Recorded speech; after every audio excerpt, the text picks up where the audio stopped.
While it's true that many movies try to be epic, one movie had the balls to make that its own title. I mean, holy shit.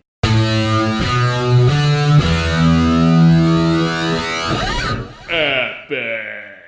The movie. Now, Epic is a family-friendly 3D animation about this teenage girl who gets shrunk down to size, and now she's involved in a war and struggle between good and evil among a civilization that's, insect size. You have seen that premise before, so if a movie's not going to be completely original, hopefully it's still cool. Or dare we say, epic? Hopefully? Maybe? I actually thought Epic was pretty cool. This girl gets shrunk, and now she's involved in this civilization they remind me of elves. They remind me of elves from Lothlorien. They have to go take this pod to this really wise guy voiced by Steven Tyler. Are you not on board already? You should be. I said Steven Tyler. Aerosmith, music is the weapon, Revolution X. Many quarters in the arcade.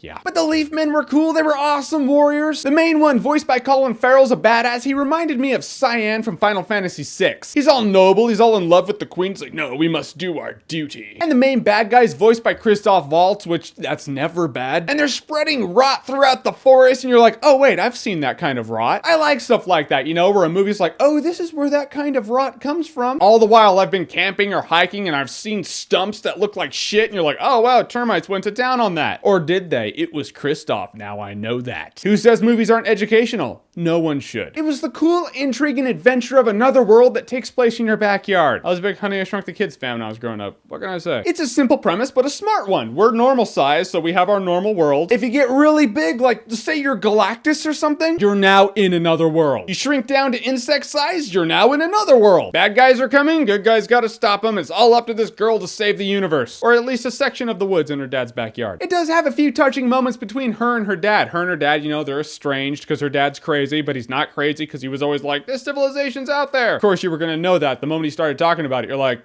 I've seen the poster. I know he's not wrong. The funny thing is, if the good guys in this movie completely fail, the world would be no different to people. We'd all be like, okay. Have you checked the Steam sales today? Are they good? I'm gonna check them. So groundbreaking? No. Good for kids? Yes. Good for adults? Yeah. If you're an adult who takes your kid to Epic, you're gonna have a good time with it. This is a push for me. I'm like, good time, no alcohol required? I feel like I'm cutting it short because I actually had a lot of fun with this movie. So I'll say it's a very strong good time, no alcohol required. For all intents and purposes, I walked out of Epic saying to myself, well, that movie was... Say it with me now. At least, really cool. All right, so Epic, have you seen it? What did you think? And what's the animation you're looking forward to this year? Whatever you think, comment below, let me know. And as always, if you like what you've seen here and you want to see more, click right here to see more.